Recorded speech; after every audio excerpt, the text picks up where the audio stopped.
نحمده و نصلی علی رسوله الکریم. سوالی از طرف دوستان مطرح شده و عموما هم این سوال را اون اشخاصی که از حقیقت دین اسلام خبر ندارن مطرح میکنن، چون دین اسلام دینی هست از طرف الله متعال و این دین را صحابه کرام رضی الله عنهم با جنگ و جهاد به ایران و روم و خیلی از ممالک دیگر رساندن.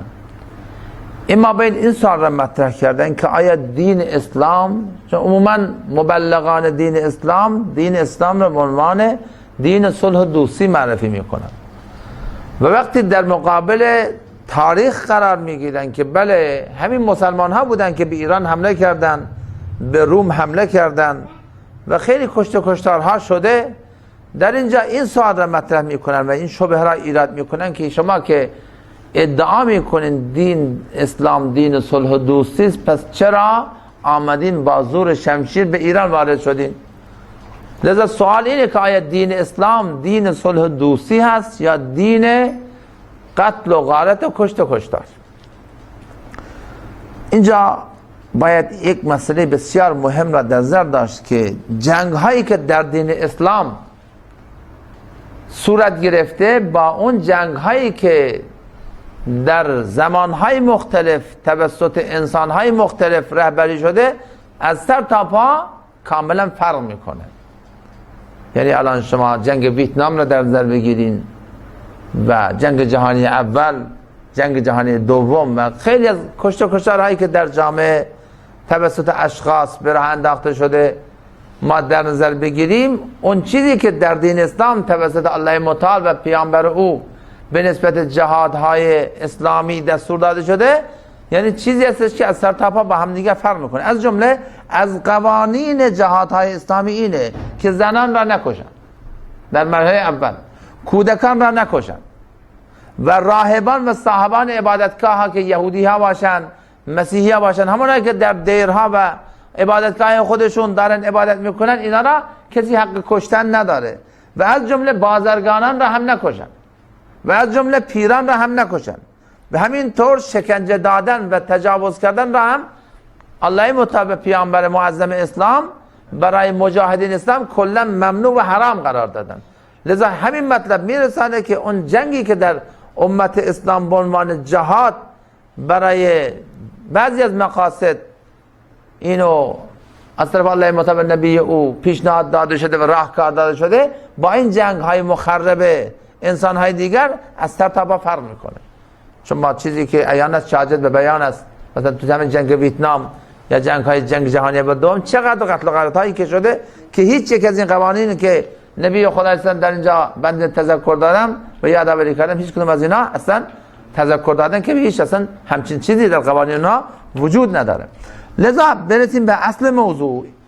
آیا جنگ اسلام میبخشید آیا دین اسلام دین صلح و دوستی است؟ گوش کنین دوستان، نگاه کنین. اینطوریه مثلا شما در خانواده خودت داری زندگی میکنین، در محل خودتون داری زندگی میکنین، اینجا یعنی کسی اگر به شما تعدی نکنه، کسی به شما تجاوز نکنه به نسبت هر امور شما با کسی سر جنگ ندارین دیگه، راحت تو محل زندگی میکنین.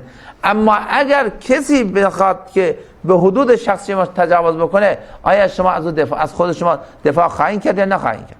همینطور دین اسلام در مرحله اول با هیچ کسی کار نداره. اما دو نوع ما جهاد داریم در دین اسلام، یک تدافعی و دو تهاجمی. تهاجم اونم با یک مقصد خاصیه. تدافعی مثلا کشوری از کشورهای کفر بیاد بر علیه مسلمانان قیام بکنه، حالا کدام کشوری باشه، و مسلمان های اون کشور در این مرحله دیگه هر معقولی، هر انسان عاقلی اینو تایید میکنه که لزوما لازمه که با اون کشور مهاجم چیکار بشه، برخورد کرده بشه دیگه. این چیز عادیه، همه این را قبول دارن و مشکلی در این نیست. مثلا شما حسابش بکنید، مثلا دو تا کشور کفر به هم دیگه، یکی از اینا به یکی دیگه حمله بکنه، دفاع کردن کشور مقابل را یک چیز بسیار معقول و همه یک چیز عادی میپندارن. در جنگ اسلام، در دین اسلام همچین چیزی وجود داره. مثلا به میانمار آمدن همون اشخاصی که در آنجا زندگی میکردن علیه مسلمانان چه بلاهایی که در نیاوردن. اینجا هست که وظیفه مسلمانان اون منطقه هست. اگر از دستشون برمیاد، یا مثلا به افغانستان حمله کردن، اگر از دست مسلمان های اون منطقه برمیاد، لازمه که در مقابل همون وایستن و آنها رو بیرون بکنن.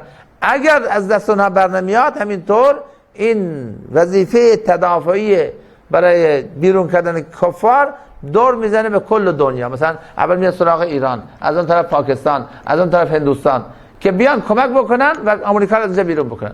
اگر نتونستن، کشورهای دورتر تا به کل دنیا این وظیفه سرایت میکنه و این جنگ تدافعی امت اسلام است.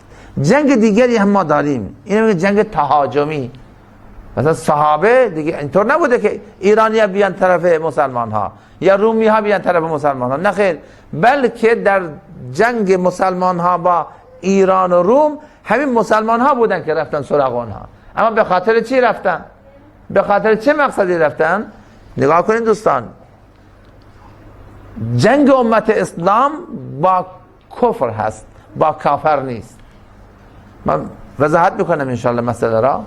اینطور نگاه کن، مثلا الان دولت فرانسه دیگه ظاهرا دولت سوسیالیستی، همه حق دارن که طبق خواستهای خودشون زندگی بکنن. اما وقتی که نوبت به مسلمان ها میرسه، نمیگذاره که مسلمان ها حجاب را رعایت بکنن. همینطور که خبرها به ما میرسه، درسته یا نه؟ در این موقع اگر کدام کشوری، سردمداران کدام کشوری، اگر انسانهای اون منطقه را در انتخاب دین و روش زندگی آزاد نگذارن و حالت دیگه طاغوتی پیدا بکنه و انسانهای دیگر استعمار بکنن، در اینجا هست که مجاهدین امت اسلام علیه چنین کشورهای باید لشکرکشی بکنن. در مرز اون کشور وای میستن و اول اونا رو دعوت به اسلام میدن که شما بیاین مسلمان بشید، دیگر انسان ها رو آزاد بگذارین، هر دین رو میخوان انتخاب بکنن. اگر قبول کردن که فبها، اونا برادران دینی ما هستن. اگر قبول نکردن، مرحله دوم ما به اونا پیشنهاد جزیه میدیم که ما در مملکت شما را ما در اختیار خودمون شما مملکتتون در اختیار ما قرار بدین، حکومت مال شما، منتها نظارت هم از طرف ما هست و این جزیه گرفتن یک مبلغ بسیار ناچیزیه و این هم برای نشان دادن دین اسلام در مابین همون ممالکی که با این صورت دارن زندگی میکنن.